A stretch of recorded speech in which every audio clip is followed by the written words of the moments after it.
ನಾನು ಒಬ್ಬ ರೈತನ ಮಗನಾಗಿ ಒಂದನೇ ಉದಾಹರಣೆಗೆ ತಗೊಂಡ್ರೆ 20 ಲಕ್ಷ ಕೋಟಿಯನ್ನು ವ್ಯವಸಾಯಕ್ಕೆ ನಾವು ಬಳಕೆ ಮಾಡಿದ್ದೀವಿ ಮತ್ತು 3.5 ಕೋಟಿ ಜನ ಕೃಷಿ ಚಟುವಟಿಕೆಯಲ್ಲಿ ಭಾಗವಹಿಸಿದ್ರಿಂದ ನಮ್ಮ ಇನ್ವೆಸ್ಟ್ಮೆಂಟು ಸುಮಾರು 10 ಲಕ್ಷ ಕೋಟಿಗಿಂತ ಅಧಿಕ. ಈ ದೇಶದ ರಾಜಕಾರಣಿಗಳಿಗೆ ಸಾಮಾನ್ಯ ಜ್ಞಾನ ಇಲ್ಲ, ಇವರಿಗೆ ಇರಬೇಕಾದ 2 ಜ್ಞಾನ ಭಾಳ ಮುಖ್ಯವಾದ್ದು. ಒಂದು ಕಾಮನ್ ಸೆನ್ಸು, ಇನ್ನೊಂದು ಹ್ಯೂಮನ್ ಸೆನ್ಸ್. ಈ 2 ಸೆನ್ಸ್ ಇಲ್ಲದೆ ಇರೋದ್ರಿಂದ ನಮ್ಮ ದೇಶದ ಕೃಷಿನೂ ಕುಸಿತಾ ಇದೆ, ಆಡಳಿತನೂ ಕುಸಿತಾ ಇದೆ. ಈ ಬರ್ಸ್ಟ್ ಆಗಿರೋ ಟ್ಯೂಬ್ಗೆ ಎಷ್ಟು ಬುಲ್ಲ ಹೊಡೆದ್ರು ಬದಲಾವಣೆ ಆಗ್ತಾ ಇಲ್ಲ.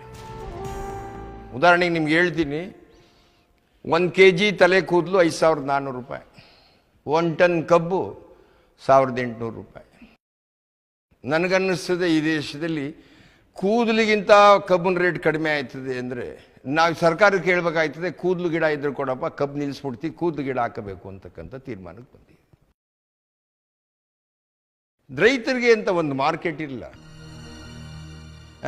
ಆಮೇಲೆ ಯಾವುದೇ ಯೂನಿವರ್ಸಿಟಿಗಳಿಗೂ ಈ ಕೃಷಿ ಸುದ್ದಿನೇ ಇಲ್ಲ. ನಾನು ಮೊನ್ನೆ ಯಾವುದೋ ಒಂದು ಕಾಲೇಜ್ಗೆ ಹೋಗಿದ್ದೆ, ನನ್ನ ಕರೆದು ರೈತ ಸಂಘದ ಪರವಾಗಿ ಭಾಷಣ ಮಾಡುವಂತ. ಯಾರ್ಯಾರಿಗೂ ಊಟಕ್ಕೆ ಬೇಕು ಕೈ ಎತ್ತಿ ಅಂದರೆ ವಿದ್ಯಾವಂತರನ್ನ ಎಲ್ಲರೂ ಎತ್ತಿದ್ರು. ಯಾರು ಹಳ್ಳಿಗೆ ಬರ್ತೀರಿ ಕೈ ಎತ್ತಿ ಅಂದರೆ 3 ಜನ ಎತ್ತಿದ್ರು. ಇದೊಂದು ಆಶ್ಚರ್ಯಕರವಾದ ಸಂಗತಿ ಇದು. ಎಲ್ಲರಿಗೂ ಊಟ ಬೇಕಂತೆ, ಆದರೆ ರೈತರು ಕೆಲಸ ಬೇಡವಂತೆ. ಇದೊಂದು ದುರಂತ ಈ ದೇಶದಲ್ಲಿ. ಉದಾಹರಣೆಗೆ ನೋಡಿ, ಕಾರ್ ತಗೊಳ್ಳಿ, ಅಲ್ಲೇ ಸ್ಥಳದಲ್ಲಿ ಕಾರ್ ಕೊಡ್ತೀನಿ ಅಂತ ಮೇಳ ಮಾಡ್ತಾರೆ ಅವರು. ಯಾಕೆ? ಬ್ಯಾಂಕ್ಗಳು 1,000 ಎಮ್ಮೆ, 5,000 ಹಸ, 10,000 ಕುರಿ ಮಾಡಿ ಬನ್ನಿ, ಇಲ್ಲೇ ಸ್ಥಳದಲ್ಲಿ 50 ಕುರಿಯನ್ನು ಕೊಡಲಾಗುತ್ತೆ, 70 ಎಮ್ಮೆಯನ್ನು ಕೊಡಲಾಗುತ್ತೆ. ಈ ಮೇಳ ಯಾಕೆ ಮಾಡೋಕ್ಕಿಲ್ಲ? ಕಾರ್ ತಗೊಂಡೋಗಿ ಏನು ಕರೆಯೋ ಕಾರ್ನೆಲ್ಲ ನಾವು? ಯಾವ ಥರದ ಮೇಳ ಆಗಬೇಕಾಗೈತಿ ಈ ದೇಶದಲ್ಲಿ? 75 ಭಾಗ ರೈತರಿಗೆ ಸಂಬಂಧಪಟ್ಟ ಮೇಳ ಆಗಬೇಕಾ? ಒಂದು ಸರ್ಕಾರಕ್ಕೆ ಜವಾಬ್ದಾರಿ ಇದ್ದರೆ ಕೃಷಿಗೆ ಭೂಮಿ ರಿಸರ್ವ್ ಮಾಡಬೇಕು, ಕೈಗಾರಿಕೆಗೆಲ್ಲ ರಿಸರ್ವ್ ಮಾಡೋದು. ಒಂದು ಕಡೆ ನಗರೀಕರಣ, ಇನ್ನೊಂದು ಕಡೆ ವ್ಯವಸಾಯ ಕ್ಷೇತ್ರವನ್ನು ಕೈಬಿಟ್ಟು ವಯಸ್ಸಾದ ವೃದ್ಧರು ಮಾತ್ರ ಹಳ್ಳಿಲಿ ಉಳಿತಕ್ಕಂಥ ಪರಿಸ್ಥಿತಿ ಬರ್ತಿದೆ. ಮತ್ತು ಗ್ಲೋಬಲ್ ಇನ್ವೆಸ್ಟರ್ನ ಇನ್ವೈಟ್ ಮಾಡ್ತಿರೋದು. ಬ್ರಿಟಿಷ್ನವ್ರು ಹಿಂಗೆ ಬಂದದ್ದು.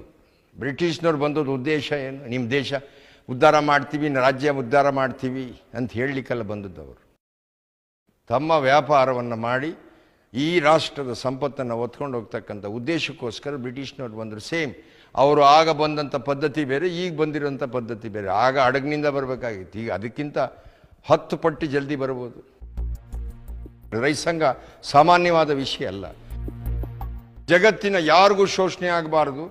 ನಮ್ಮ ದೇಶದ ಸಂಸ್ಕೃತಿ ಮತ್ತು ಆಹಾರ ಭದ್ರತೆ ಮತ್ತು ಕೈಗಾರಿಕಾ ಭದ್ರತೆ, ಉದ್ಯೋಗ ಭದ್ರತೆ, ಜೀವನ ಭದ್ರತೆ ಎಲ್ಲವೂ ಉಳಿಸ್ಕೊಳ್ಳೋಕ್ಕೋಸ್ಕರನೇ ರೈತ ಸಂಘ ಹೋರಾಟ ಮಾಡ್ತೀವಿ. ಆದರೆ ಇವತ್ತಿನ ಸರ್ಕಾರಗಳು ನಮ್ಮ ಹೋರಾಟವನ್ನು ಗಂಭೀರವಾಗಿ ಪರಿಗಣಿಸ್ತಾರೆ.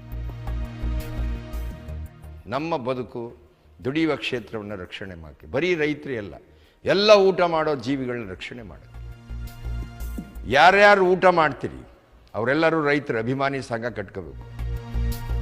ಯಾವುದೋ ಸಿನಿಮಾದವ್ರ ಸಂಘ ಕಟ್ಕೊತಿದ್ದೀರ, ಆಶ್ಚರ್ಯ. ಯಾವ ಸಿನಿಮಾದವರು ನಿಮ್ಗೆ ಊಟ ಕೊಡ್ತಾ ಇಲ್ಲ. ನೀವು ನಿಜವಾಗ್ಲೂ ಸಂಘ ಕಟ್ಟಬೇಕು ಅಂತ ಆಸೆ ಇದ್ದರೆ ರೈತರ ಅಭಿಮಾನಿ ಸಂಘವನ್ನು ಯಾರ್ಯಾರು ಊಟ ಮಾಡ್ತೀರಿ ನೀವು ಕಟ್ಕೊಂಡ್ರೆ ನೀವು ಉಳಿತೀರಿ, ರೈತರು ಉಳಿತಾರೆ.